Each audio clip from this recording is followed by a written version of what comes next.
Tonight, we're going to dive into NWA, the state of the movie industry, and of course, a little Phish. It's October 26th, and this is wook+live.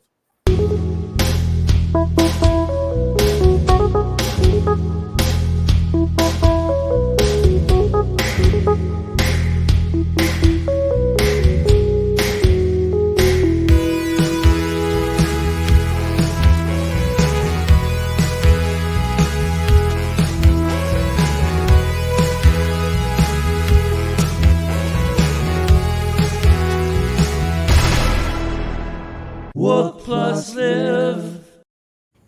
Yo, welcome back to wook+live. Kev, you forgot to say the year.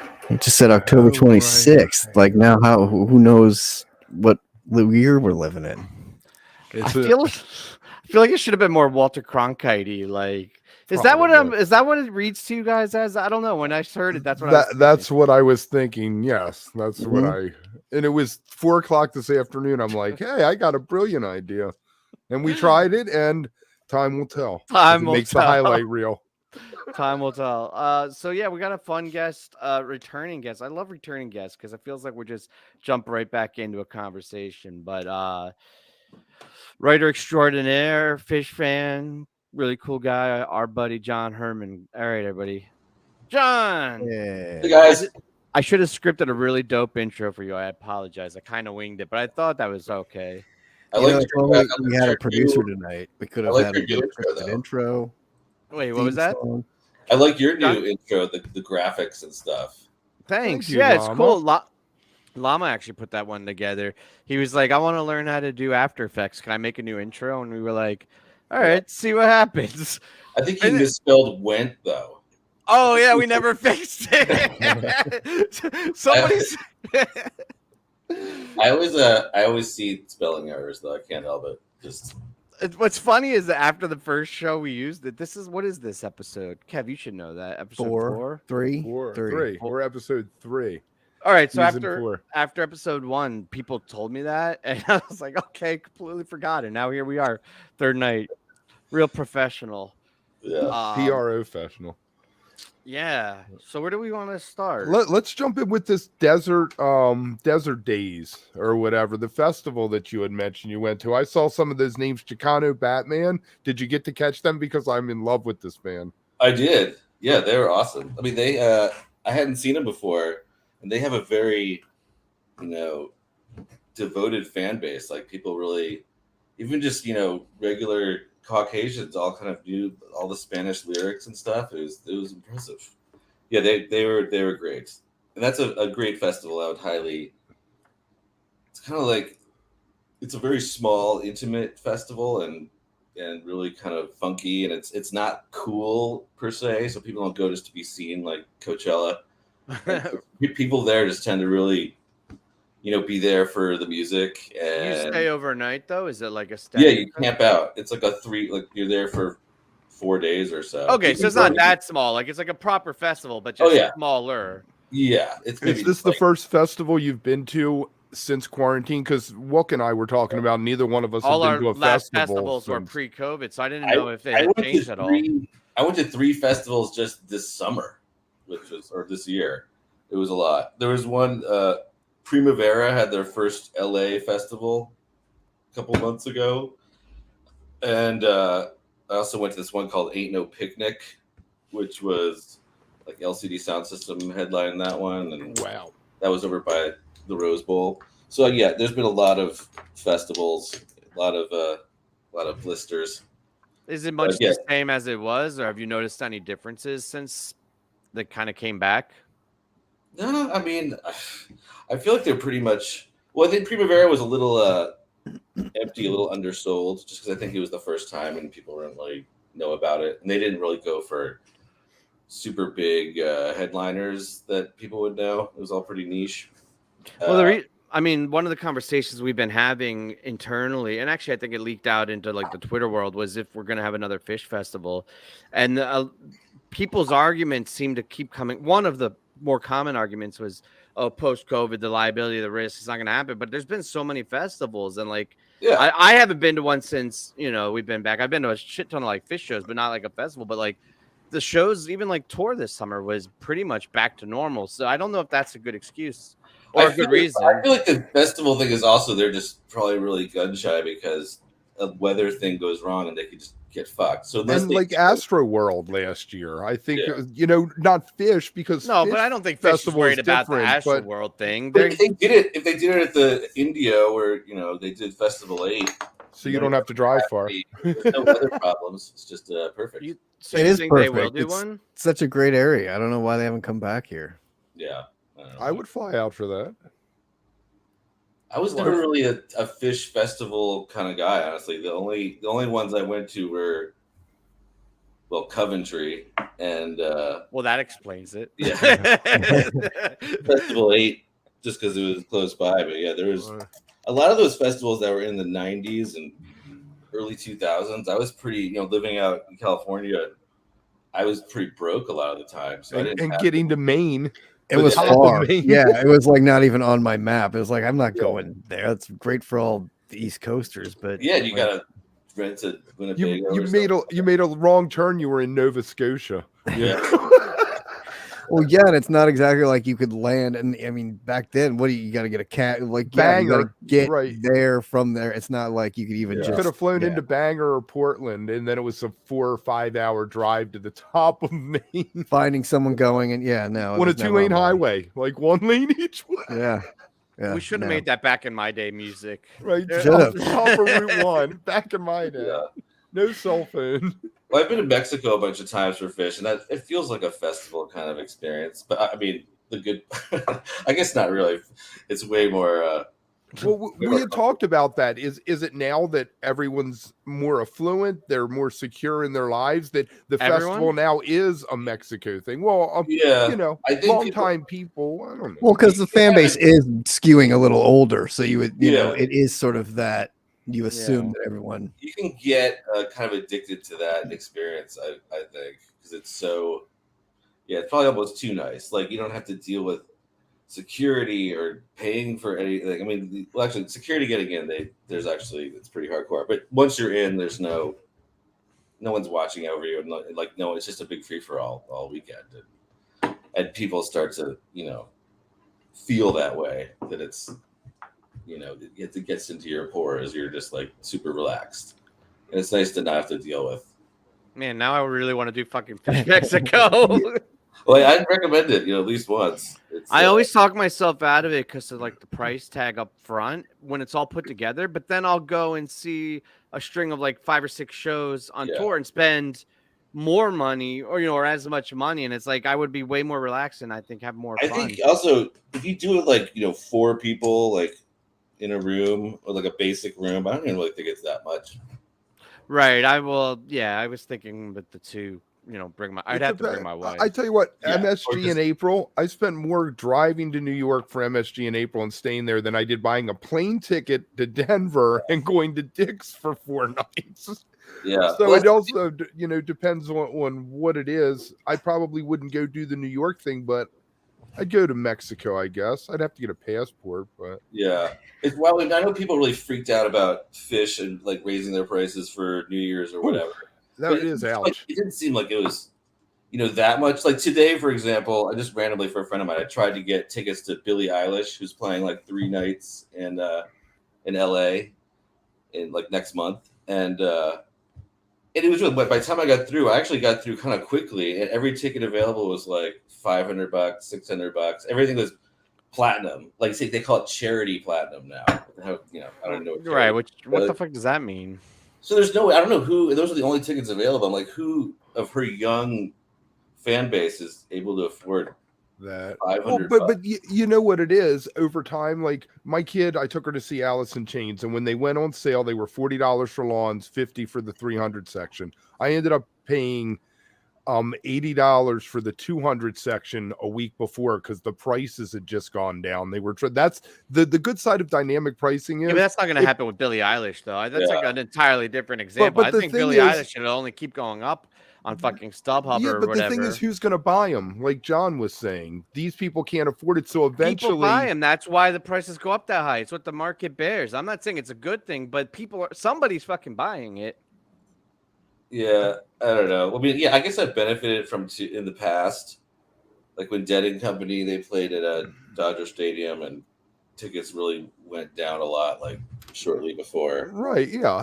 But, Bob Weir was 2-for-1 tickets the week before at the Greek show that was last night. They put on a special because they hadn't sold that many tickets. Even though if you looked on StubHub, they were still 150. Well, I like live like 10 minutes from there, and I didn't even know that was happening. And Mayor showed up. I saw some clips on Twitter, and it looked like the slowest shakedown I've ever seen. It was like broke down street or something. Well. Yeah, like really, it was like this was a disco tune. What's happening? So people were also big mad about the Dead Company adding another show. Yeah, anyway, did they add it? Did they make a new final show or something? Or I didn't really know the details of that.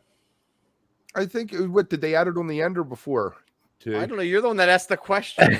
Well, I know they added the show. I didn't see that they added it. I'm assuming if they added it at the end, that's pretty bad. If it's somewhere like before, if they added it beforehand, right? Well, I know an extra Boston show or something was added, and then one of the California and then had a San Francisco show. I think if people bought tickets to the final Mountain View show, which was their venue in their hometown, like built like a Steely or whatever, and if people really tried to get that final show and then they added one after that, like you know what that feels like? That feels like going to Chicago to see the final Dead show, and then like a few months later they announced John Mayer's the new Jerry. That's what it feels like.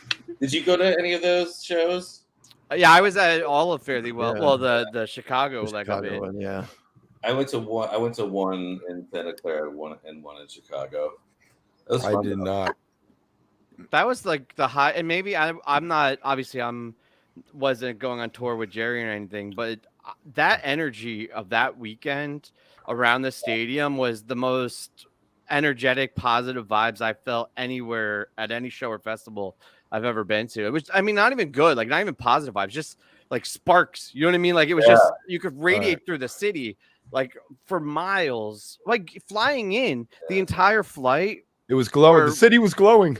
They were there to see the Grateful Dead, and they played music through the flight. Like I never that been was like that. At Soldier Field. I think that's the most people I've ever been in a stadium with. I mean, it's crazy to go there. It's like 100,000. It felt like the most, like as far as people. And also, I remember leaving. I felt like I was gonna die. We got put into some kind of exit tunnel, and it was really like there was a jam up ahead. I thought it was gonna be like one of those Who Stampede things. Like this is how it ends. I was gonna die.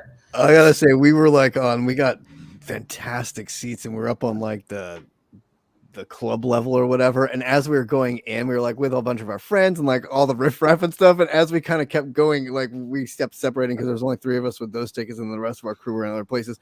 But as we kept going further and further, we kept kind of losing everybody and getting in this nicer and nicer and nicer area. And by the time we got up to the top, it was so awesome. Like the food, like it was so fantastic. It was like we were saying, like the Phish experience. Now you're kind of older, so you get to do the not necessarily the camping, but like you get a room and do it nicely. It was how the Dead show. I was like, man, it's come a long way since seeing them in the 90s. It's like now I'm on the club level. Like we were totally just it was awesome. And it just added to that whole experience. It was perfect. Cue the music. I know. I wish I fucking had it. One summer at in 94, 95, maybe, it rained when the Dead played there, and they made everybody leave the field and go into the hallways. So you had 100,000 people packed into all the hallways. Like Dick's. That happened at Dick's.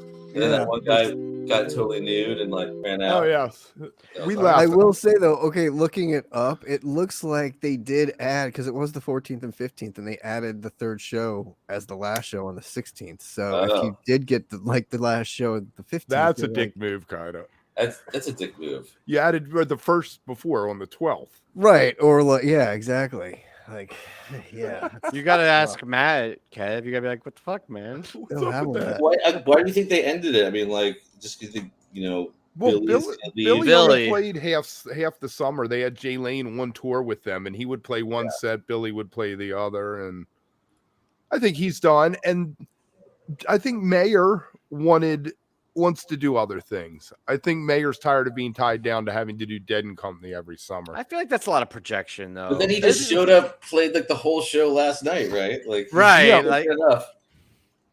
not So who projection from knows? you, Kev, but I have heard Right. that opinion a lot on like the interwebs and shit. And I feel like that's what people's persona, or like what they think of John Mayer. But I don't know, man. Like he seems to really enjoy it when you watch him. Like you see him playing, he's fucking digging it. Like I think that's hard to fake. I don't know. Yeah. I'm with you, but also it's the fact of, oh, I have to do this. And I mean, Garcia went through that. He wanted to break the Grateful Dead up. He didn't want to do that anymore, especially after Brent died.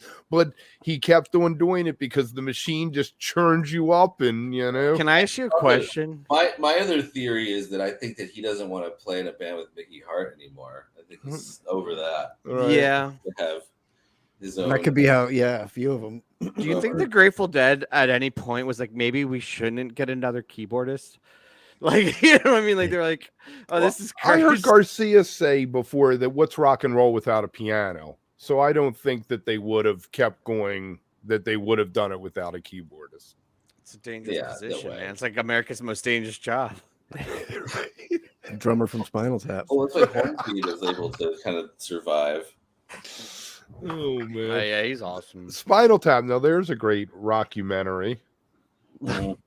So I'll be honest, we're not gonna do it, but I pitched to John beforehand. I was like, hey, you want to do a tier You list? can do it. Like, I mean, if you want. No, I didn't make it, but I feel like it's a good conversation. So if you guys are new to the channel or whatever, we recently started doing these tier lists. We did one on Phish albums, we did one on Halloween sets.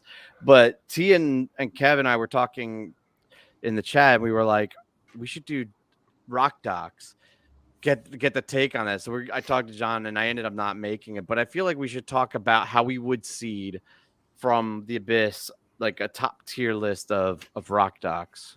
Well, yeah, because we were talking. I just saw. I think he asked you, but I just saw the Scorsese Stones doc, Shine a Light, the other night, and I was so disappointed. It was so bad. Oh my god. Oh, we only ranking. It was so bad, and I was like, I don't know if this is one of those instances where.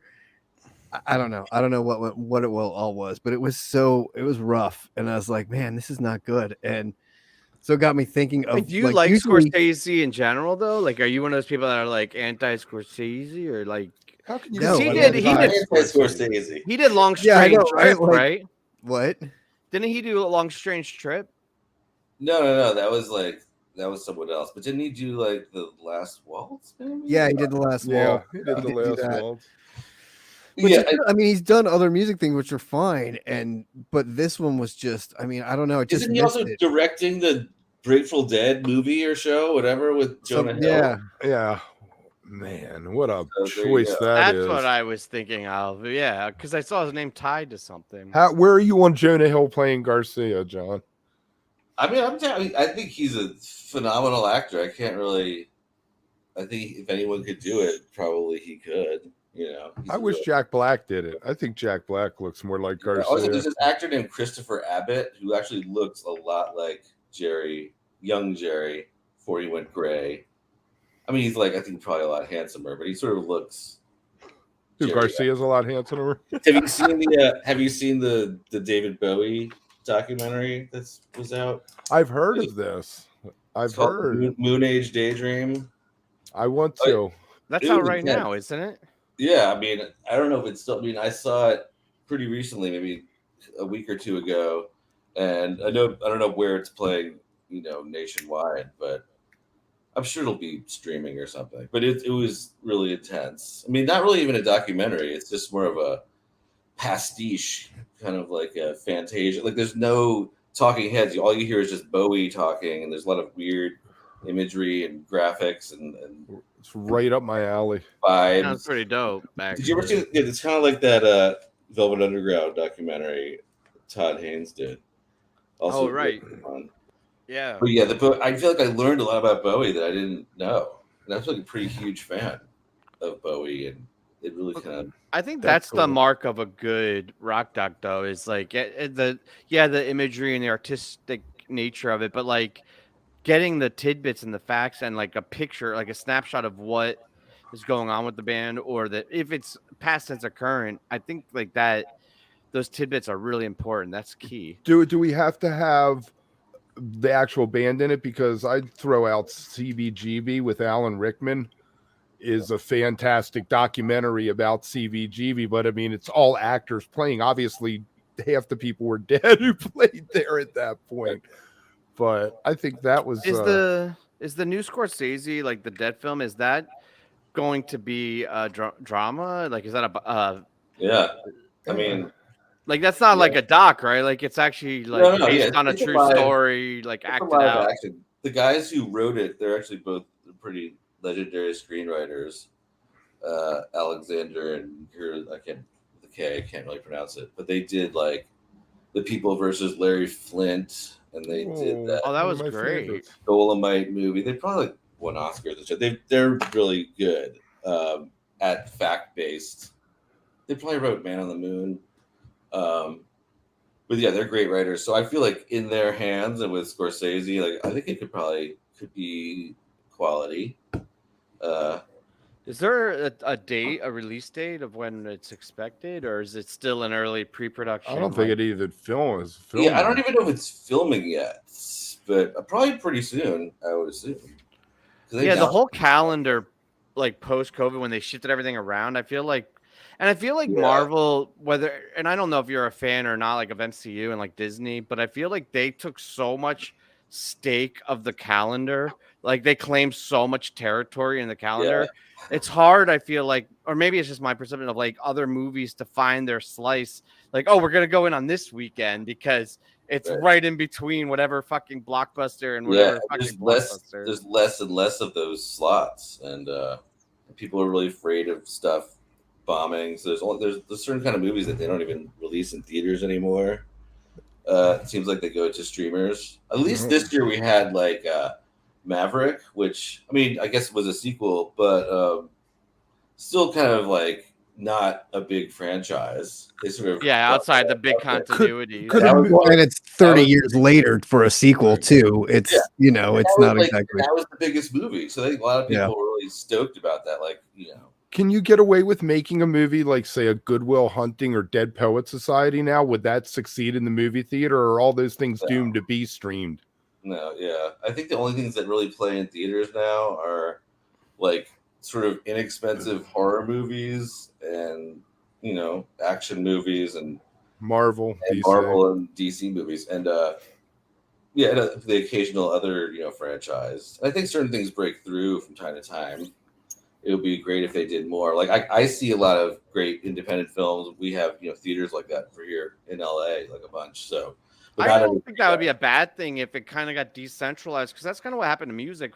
And people were concerned about a lot of the same things, right, with music when it went from like albums and radio to like you could download anything. And I feel like the same thing with streaming, but maybe a decentralized, like small theaters and independent films and more, it'll create opportunities. What? I didn't read that. Are you saying some fucked up shit while I'm trying to talk to you? No. That mean, rare. All right, so I gotta be honest though. I don't want you to judge me, but I am a big MCU Marvel fan / stan. No, I mean, I wouldn't judge that. I mean, there's tons of people like you. I mean, you couldn't really. It's such a huge populace. Like, you're not going to be in a room and not have one of the people.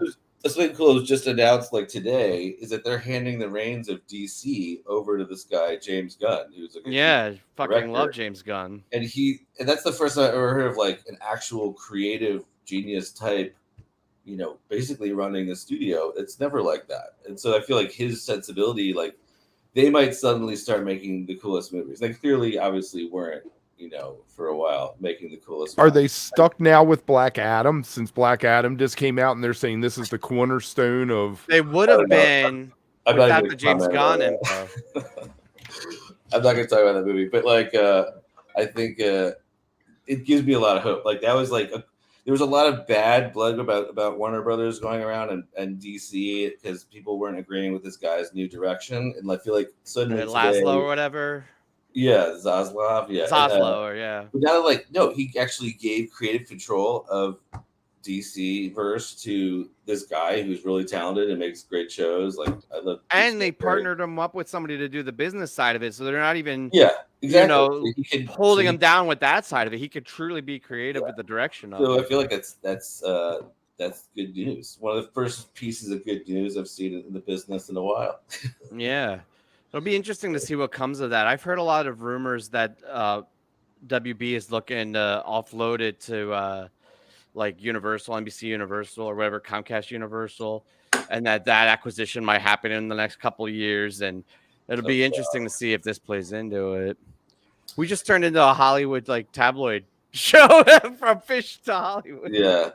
Well, no, I think that, basically now when you're getting in the feature world, maybe you used to think like, well, I guess when I started that any job you got could be like, oh, a movie that came out in theaters. And now it's like completely normal to think like, oh yeah, this one could be going to a streamer. And no one even really, I think, blinks. And big names, because it used to be a thing with, if you had a big name, like David Caruso left NYPD Blue because he was going to be a movie star. He didn't want to, he was too good for TV.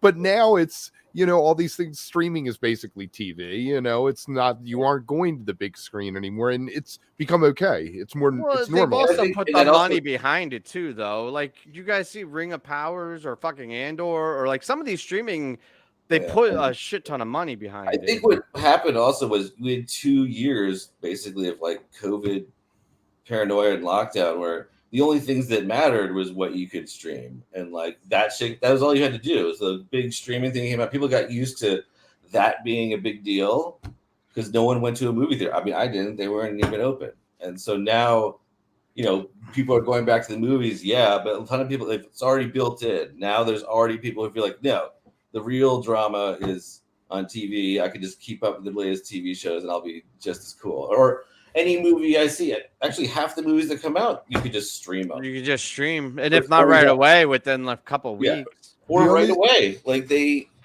was it, like how when Halloween, the new Halloween came out, you could watch it on Peacock the day it came out. So there's not even a super dominance of, that. I like the experience, though, of going to a theater. And I think there's enough people like that'll not like save it to where it'll return to its former glory, but that theater industry and that side of films is never going away. I think there's a strong enough contingent that enjoys the experience of the really big screen and the popcorn. And I've been to 2 movies post-COVID.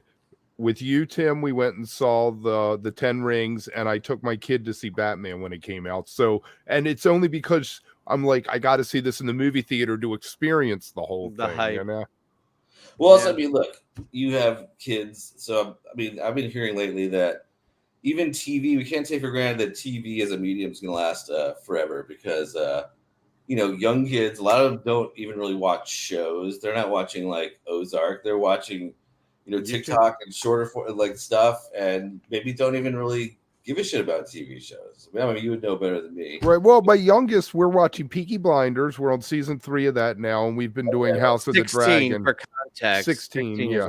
But for years, we at one point, her and I, before like back in 2017, went through all the Marvels together. She's really into that thing. So, but my older one, no, she's always staring at TikTok or whatever app. She's the one and she's 18. I will say from a toddler's parents' age or perspective, the big companies are spending a fuck ton of money to make sure what you're discussing and talking about never happens. You know what I mean? Like the Disney, the Netflix, the Amazon, the amount of money they pump into children's content shows and movies is insane. Like you don't even like realize it's such a big sector when you're out of it, and then you have a kid and you see how much production and money is going into that. So like while I agree, like social media and there's like overload of content, you Encanto, right? Like Disney, speaking of like that, one of the biggest movies I think and success this year was fucking Encanto. Is raised more money than any other animated movie for like 10 years before it, and that was strictly a kid and parent market.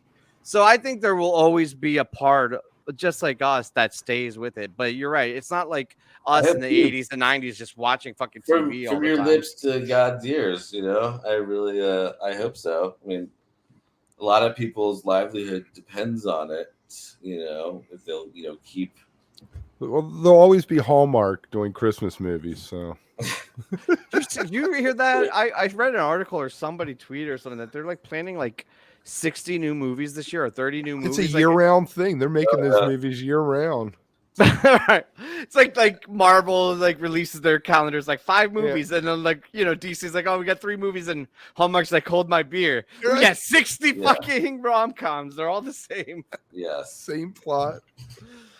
I love those though. A little like I watch December, them. I get corny as shit, drink some eggnog, and watch shitty movies. Fire up the Hallmark channel. Yeah. I don't think I've ever actually seen a Hallmark movie, but I like watching the Pee Wee Herman Christmas special, and Charlie Brown Christmas. We get Guardians of the Galaxy this year.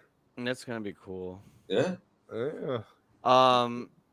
So speaking of Hollywood and writing and all of these things, you told me something earlier that kind of, I don't think you meant it in like a super inspiring way, but kind of really inspired me. And I don't know this whole story, but you have this script that you've been rewriting and kicking around and maybe set on a shelf for a while, 13 years old. Yeah. Yeah, that is. Do you want me to set it up more, or do you want to take the story? It's the first thing I ever wrote, actually, that kind of got me representation.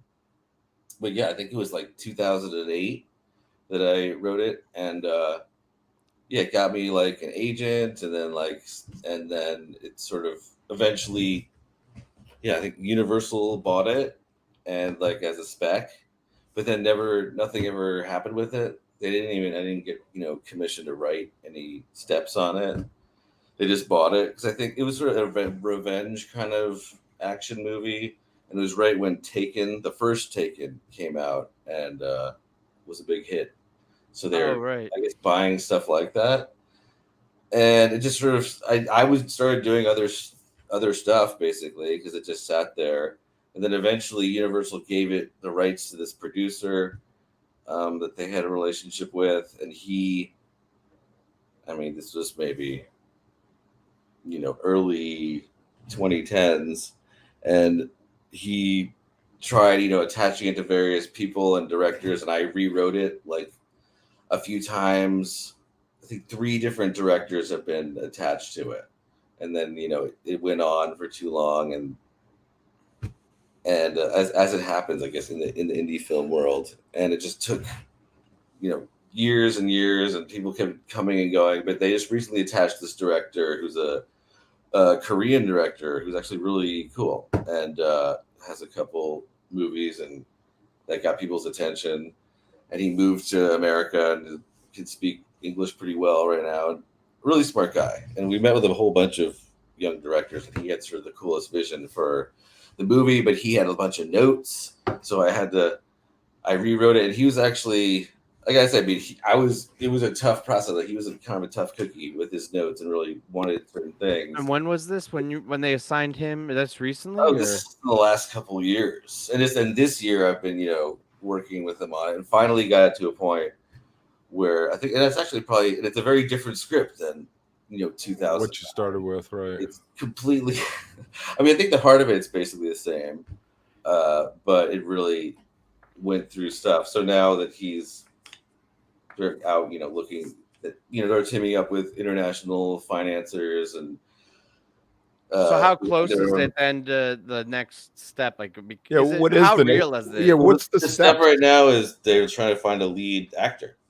Oh, cool. And once they have a lead actor, they can start marketing it and locking it in. Yeah, so they send a list of actors who, for their. Do you mind actually running the whole process that you went through? We would I not to play an idiot, but so you wrote a script. Did you know you're going to be selling it to studios, or what is that process? You write it to spec, and then different studios pick it up. Well, look, I think this is back, 2008. And I don't think it's the same way now, but if you wanted to break into the business, you had to sell or, have option, an original spec script that, either would, you get an agent and they would sell it for you, obviously, because you can't sell it yourself. But to have a script good enough that you get representation and they could submit it and to buyers, various production companies and studios. And and if you sell a spec, then you're like kind of in the game. Now you're considered like a writer in Hollywood. Like, Yeah, you get a little press release about you, and it's cool. And like they call you like Tyro Scribe or whatever, which means like first time or whatever. And I love yeah, it. and it's a whole thing. But I don't. now, do a lot of studios sit on scripts though? Oh yeah, totally. I mean, they obviously it's happened. Like the 2 specs that I sold, at the very beginning of my career, like neither of them ever, I've got seen the light made. of They day. got That hard- must one be of them I that got must to be work so on. hard though, as an artist. Like, not to like commiserate, but like to have that like jolt of success and then to be left hanging, kind of like that. Like, did that Yeah. suck? When like, how long did it take until it sunk in that it was kind of not feeling super great? Well, no, I think I knew. I mean, I know what it's like. I mean, before I was writing, I worked in the business, in development more, where I was actually reading scripts and giving notes to the writer. I knew, and I had knew after a while, knew enough people in the business and new writers, and that's just sort of the way it is. Like, it's a bitch. And I even knew in advance that like just because you sell something, you have to kind of keep going. Then you have to like actually go in and pitch, and the first jobs you get, your fee is going to be really low. Like, you're not going to make that much money necessarily. I mean, comparatively, and it really depends on you delivering, and it keeps going on. Like, it's not like once you are in the game, you're just guaranteed to stay. It's the pressure is always kind of there. And so I think even though I knew, I mean, I wasn't surprised. I guess you sort of always look at the next thing, like, oh, well, those movies that I sold, they're not going to get made. That kind of sucks, but I have to keep going. I have to. Did you ever think it would come back though? Huh? Did you think there was ever like in the back of your mind that it would come back? Was that ever like even a Well, yeah, thought? I mean, how to say? Okay, fine. I'll probably sound douchey. I knew, well, at least from talking. No, it's I fine. knew they were Sound good. douchey. We love you, dude. It's awesome. I know they were good scripts, and that if they were made into movies, they would be, cool. Like, I'm not saying like they were gonna win awards or anything, but I think they were pretty entertaining. I wouldn't have gotten a career out of those scripts if they weren't, good. Right. So the legend of Basic Instinct being sold on a napkin, that doesn't happen all the time. Oh, that's like Joe Esterhaus. I mean, like, yeah, that whole era is long gone. But yeah, there was a time where you could sell or get writers would get a couple $1 million for an idea, right? Yeah, because of your cachet. I mean, there's certain writers now who I think are very powerful, like the guys who do Andor, or Tony Gilroy, who's like one of the best. Dude, the writing on that is so good. Yeah, and it's him and his brother works on it. And they're both actually really good. Dan Gilroy, he made Nightcrawler. They're kind of insanely talented writers. I to the point that I don't think I could even come close to doing what they do. I mean, they're working on an entirely different level. And so that's why I think, Andor is so good. But then I read recently that Andor is not necessarily having the best ratings for Disney. Yeah, I've heard that too, and like fans were mixed on it. I don't get it. Yeah, I lived it. I was like, what the fuck? Like, I thought it was slow in the beginning. So I thought it took a couple episodes before but it was really filmed picked up. beautifully, though. Yeah, but even I cinematography, the mind writing. the slow burn. I don't believe in that every episode has to be a cliffhanger model, which I think sort of was the Disney model. So maybe they couldn't deal with that. Like, it wasn't. Sometimes the whole episode was just kind of set up or two, and but it always paid off for me. Like, it's worth it.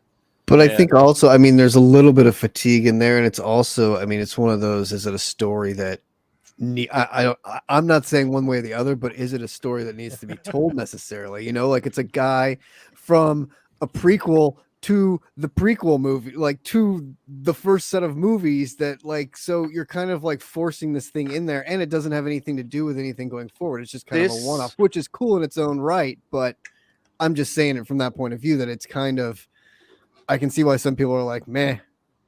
Yeah, but see, this is now full circle, because this was the exact same thing Kevin and I were talking about when John came into the green room, and like he jumped in, and it was, if you're looking at it as just a conduit for canon, as like, what does it do to the bigger thing? I feel like, yeah, it's not deserving, whatever. But if you look at it as, is it a good quality story?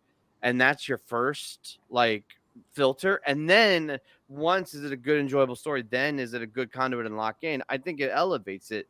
I agree. Like, it's not, I don't know, Star Wars, canon is fucking all over the place timeline wise, but I think that and Mandalorian, maybe Boba Fett, or I Rogue like to One think of was them one as of the best new movies, and that was right in that time slot. But it wasn't because of where And the same in the guy, timeline it was. Tony Gilroy wrote that one too, so Mhm. there's a reason why that's the other good one. But I can't look. I'm just me. I know there's other people who like different stuff about Star Wars. I'm not gonna like speak for them. I like Yeah, to think of the series, though, those 3 series I mentioned, as almost like westerns, like you're watching a western or something Yeah. like that, as opposed to, I mean, it's set in Star Wars, but I think of it like that as its own standalone, hopefully standalone thing. And my issue becomes if you have to know other stuff.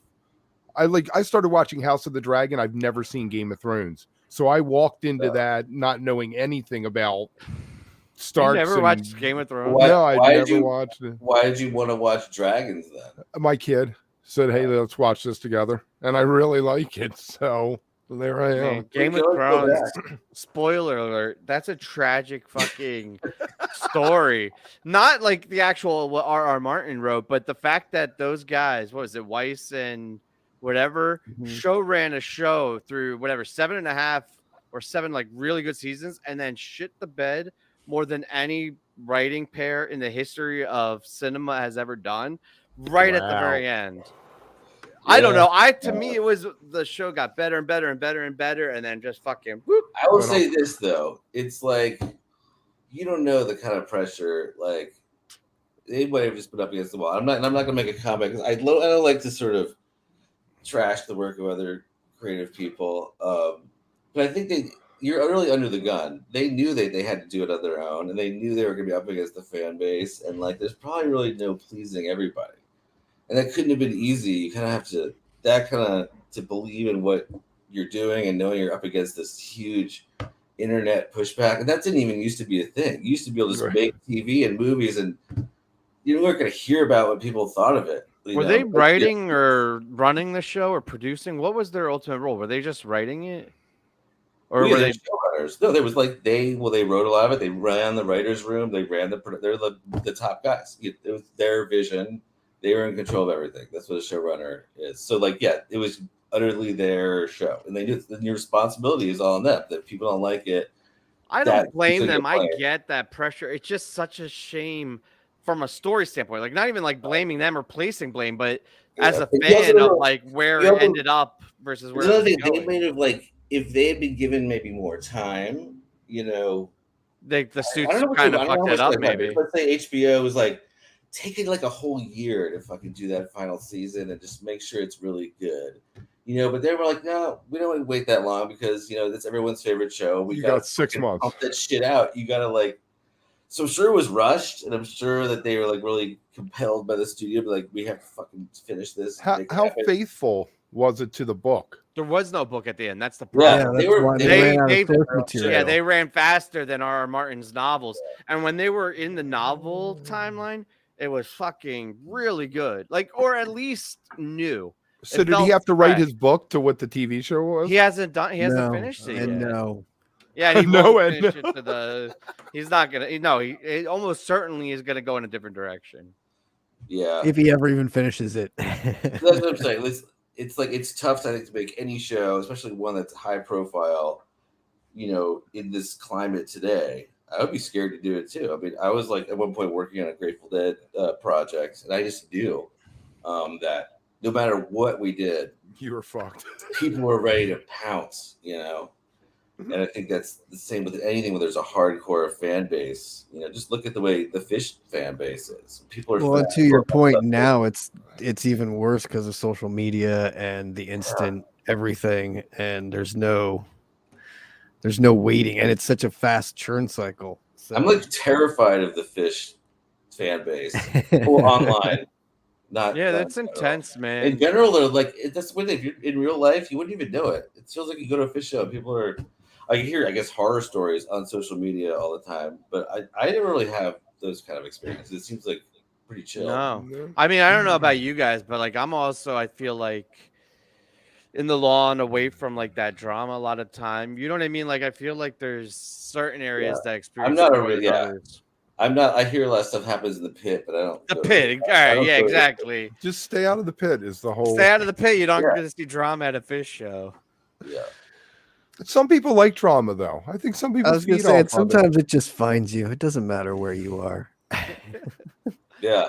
I think it's funny the whole thing with the past few months were like the whole Twitter celebrity thing and The like, micro celebrities. Like, Micro yeah. celebrities. like how did that begin? It's so weird to see the whole thing develop, like this sort of oozing glob of the Twitter Phish discourse. Like you never even know what people are going to get all bent out of shape about. It's such a weird time- thing for such a tiny niche too, right? Because like you look at those like numbers that they're talking about, like oh whatever so and so, like they got so many people, but like compared to any other fandom, it's so micro. Yeah. You know what I mean? I don't know. It's wild. It is. You don't want to get in the Swifty conversations or anything. That place, Oh my god. Yeah. you get Swift booted. Well, what about the fucking Chocolate Gate? Do you have any opinions on Oh, that? Chocolate Gate, yeah. Have you heard about Oh, Chocolate is Gate? that where like the chocolate is owned by a company A that Trump guy bad? there. Yeah, Trumper company that like, but so for Pennsylvanians, it's a local Pennsylvania company though, and he was a big contributor to the Trump campaign. 300K apparently. which is where Pennsylvania was one of those. But regardless about the politics of it, because I don't know anything about that, the fact that people are canceling chocolate. Yeah, look, I'm sure a lot of times I feel like people, if you sort of uncovered what kind of business people are doing with other businesses across pop culture, there would be like a fucking hundreds of things just like this one. And I would like to see like maybe give them the benefit of the doubt that they didn't know. And at this point, what are you going to do? I'm sure that Probably legally locked in it, right? I'm sure plenty of people who work at Phish shows, whether on the crew or whatever, are selling merchandise or doing the parking. Probably some of them are like conservative or Republican. Like, People are all over. people are everything. And can you really do like an insane, research project anytime you want to like just do some goofy little like swag gimmick like the chocolate bar? I mean, Yeah, no, I don't think directory that you can look up a company and automatically know like who their allegiances are to. Then like, I'd rather not know sometimes. I was talking with Tim about this before you hopped in earlier, that if I don't know, it doesn't affect me. Now, if you're out there, like say a Chick-fil-A, hey, this is what we're doing, it becomes another thing for me because obviously you're saying it's like you're taunting me. Hey, if you come spend money here, 10 cents of what you bought's going to go to some charity that or some company or pack or whatever that you would not support. Yeah. And also I think if I were to look at all my life or all the things I've spent money on, venues, show tickets, food, and I knew like some of that money was absolutely going to people who were like donating to Republicans. I mean, how the fuck am I? There's no way to know. Well, Eazy-E was a Republican, wasn't he? I don't know. Yeah, he went and had dinner with Bush. Wasn't that like an Ice Cube lyric? I never had dinner with the president. He did go to the White House, but for his own, reasons. But right. Yeah, but like, I think that certain things you have to take on a case by case basis, I guess. It does feel weird for them though, because what are they supposed to do? The chocolates are already made, But I feel like they did a lot more due diligence. Like I've heard stories about when they picked up Felicia and Federal Donuts for the Baker's Dozen and like Phish Inc. I feel like this was Goose Inc. and Tab was just kind of like going, because like I know what you're saying. Like everybody has their hands dirty and like you're never gonna find it. But I feel like they were like not just if it's a Trump or Biden or whatever, but not super political corporate like doing that things, right? Because like Federal Donuts had like a very clean, pristine image when they partnered with them. I feel like if you're gonna get in bed with another company, right, like to do things like that for somebody like Phish, that's a big part of the culture of their fandom. I feel like you should do a little more due diligence to stay away from general. Even I mean, I would argue even if you did that much money for Look, I don't Bernie know or something. I don't know how it all went down, but I don't think the people who are upset are wrong. It's definitely a tough, nut to swallow. I'm probably not going to see any of those shows. So maybe if I was there and the chocolate was in my face, I'd be more outraged about it. But yeah, But it's a free country. Yeah. but I get it. I get why people would be pissed, especially now, like probably like they're the most evil people in the history of our country, basically, and it is scary, and it does seem like a bigger deal. But I'm more upset that this whole Goose and Trey thing is happening anyway. But, you aren't into it. no, I guess it's just sort of, I don't know. I've seen Goose. I like Goose. I think they're fun, but I feel like they've just been. God, I probably shouldn't say anything. I could probably just get like super flamed. I think they're really. It's fine. We probably agree with you. The only thing that's going to be worse than Phish Twitter is Goose Twitter coming after you. I had a blast at Goose. I just feel I like love seeing them. Yeah, they've been elevated so quickly through this kind of like seeming machine, and they haven't been a band very long, and then people are already making these proclamations, and it's kind of like there's some. It feels weird, and then it's just I feel like a band needs to pay their dues. they are top tier for leveraging quarantine to their advantage. I mean, they were playing on top of Rockefeller Center. And I know, like imagine if Phish had that kind of like helping hand in like '91, right? By putting them like out there and really, who the hell knows? I mean, I guess they were gonna get huge anyway, but I just have a tough time heaping praise on. I don't listen to them. When I saw them, I had the time of my life. I will go see them again if it's the right place, but I never have thrown on a Goose show and listened to it from front to back. Yeah. It's weird too with big sudden fan bases for me. Like, I know this shouldn't be a thing, but there's like a weird psychological thing where it's like they almost got so big that it's hard, like it's intimidating to dive in, because like when like I see a band like Eggy, for example, is a perfect example. The opposite end of it is like they were pretty new, they weren't really big, and it was like there's no intimidation. I could like them or not like them, and nobody was gonna fucking judge what I said. But by the time Goose got big, everybody wanted to like fucking jump on people that didn't love it or did love it, and it got super divisive. Yeah. And I feel like people didn't like they had to take one side or another. But I feel like I think with Goose, the thing that I think a lot of people who got into Phish in the early '90s or whatever were really into prog stuff, and we were into Frank Zappa, and we were into Miles Davis, and we were into sort of like some evil shit in those early Phish shows, like in those times. 1.0, I think they kind of didn't give a fuck, and there was kind of a gnarly dark energy sometimes at shows that was great. I think that was the original Phish evil, and I think that sort of was always a part of their sound for me, that sometimes in a show you might like really be freaked out and uncomfortable, like in a jam. It was that intense, and then that could go on for a while, and you gotta look at the fact that Trey enjoyed fucking with an audience, and that's I think what got me addicted to it, and that's just what I'm missing from Goose. Like it's all so they're very skilled, like talented, and the jams are really crazy, but there's not a lot of times where I feel like scared or like overwhelmed or like it's all peak right, it's all peak Bliss jams mostly. And new in the pentatonic. I feel like maybe they're gonna this tour with Trey, they play with him, maybe I hope he'll take him to the dark side, and I feel like that could really change cool. I saw Rick tour with Trey. I feel like they're gonna be a different band. So Rick played with Phil. Goose's guitar player played with Phil last weekend at the Cap. So fit into it, as good as Mayer channeling Garcia with the guitar, had the tones right for different eras, kind of thing. And his vocal fit more singing like a Brown-Eyed Women than I think sometimes the songs that Goose does. I don't like the way he sings some of the songs either. Regardless, though, I don't want to be too hypercritical though of Goose right now, because we're gonna just lose half of the people. Like I said, I love them. I have no idea. We're allowed to comment. I don't want to be people were being critical of the band was never like a pejorative back when I was young.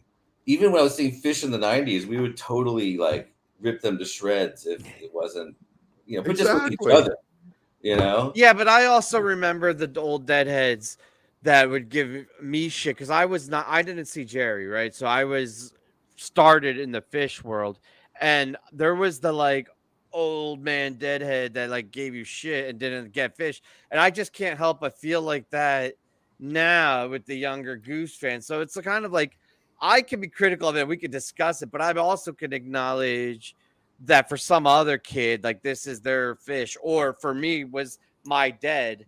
Like I so. always I appreciate that aspect. I of always it. likened it to making fun of your cousin or something. The band would be your cousin, and you're just poking fun at them. Man, no, what the fuck were you thinking? I really, when I was first seeing Phish, it really felt like you were. It was a great feeling because you felt like you were in on some kind of secret, and like that not a lot of people knew about, but people who did were like cool, and it was really a discovery of like, whoa, this is awesome, and I really want to become addicted to this and follow this. But I feel that like line from Ghost always. It had more of a basis in like, felt more organic or something. That line from Ghost, "This was my big secret," that always rung true to me from the first time I heard Trace sing it. Mm-hmm. But I think that feeling is what people want to have. So I get it. Like, I think to get on board with like a really awesome new band when they're young and to kind of become obsessed with them, and it feels good. And you can't really do that with Phish anymore. It's a little like, you're either in now or who knows if you will, but who knows how long they'll keep going. But my over-under is 5 years. They'll be done. To get in the under the ground floor is a heady feeling, and I get why people want to have. There's been so many other bands that have kind of come through that haven't taken that. Well, that's why people are so quick to give that. So there's been so many failures that I think it's also like everyone's very excited to finally have that band to annoy to be like, oh, look, they finally have arrived. Yeah, so, people joke about the torch passing, but that's like real. I mean, that really happened, And it hasn't since. Like, there hasn't been anybody around to take it from them, and so I think it's partly that too. So I do feel like the bands and artists that are passing it are still growing and evolving, though. And I feel like from a fan base perspective, we could be like, oh, now Dead & Co, like that's just a tribute thing and it's not growing. But then we talked to Matt Bush about how he's still having conversations with Bobby's about the set list, and he's talking to John about how to change jams and the perspectives. Like, they're still in this iteration. It's an active, breathing, creative experience for them. And the same thing with Phish. It's like some people are like, oh, it's the it's like extended version of what I saw in the 90s, but to them and to a lot of people it's still. So I feel like there is a sector of people that are strictly in that Goose camp now, that they're having that creative thing and it's independent from the other bands. I kind of jumbled a bunch of ideas in there. I apologize. Yeah, I got it. Surrender to the Flow magazine and the El Goose Times, the Goose equivalent of that, are doing a combination issues for the tour. They're partnering up. I want to go. I'm going to try to catch one. I'm going to go up to Reading. I got a ride up there. I just need a ticket and a place to stay. Me too. Well, he'll drive back. He's got chickens. He has to get every show is 3 sets, like with all. I think what it's going to be is Goose, Trey, and then it's going to be a half-hour encore where they do 2 or 3 songs. We're going to do. Yeah, I think that's going to be cool. Oh, it'll be fun, definitely. An hour 15 from each band and an extra half hour, so you get a 3-hour show. Well, we'll see, man. I'm not going to speculate. We'll go and see it and then report back. Yeah. All right. Well, this was fun, man. I don't know if we had a clear trajectory. We're all over the place with film and lots of good stuff. Music, we're planning, everybody out there, on doing something for the 2 Trey shows. If we get the streams and we can get it set up like a recap show. For a recap show for those. That's right. I forgot about that. That's Friday. Yeah, it's 2 days from now. I can't believe Halloween's around the corner. Oh, what's your kid dressing up as? Superhero, which reminds me also, look for the ghost bracket. We're going to be wrapping up. We're going into the Elite 8. I don't know, man. Let's get out of here, right? What do you guys think? Choice hey, thanks for having me, guys. That was fun. Hey, thanks for coming on. Thanks, Sean. Awesome. Bye, guys.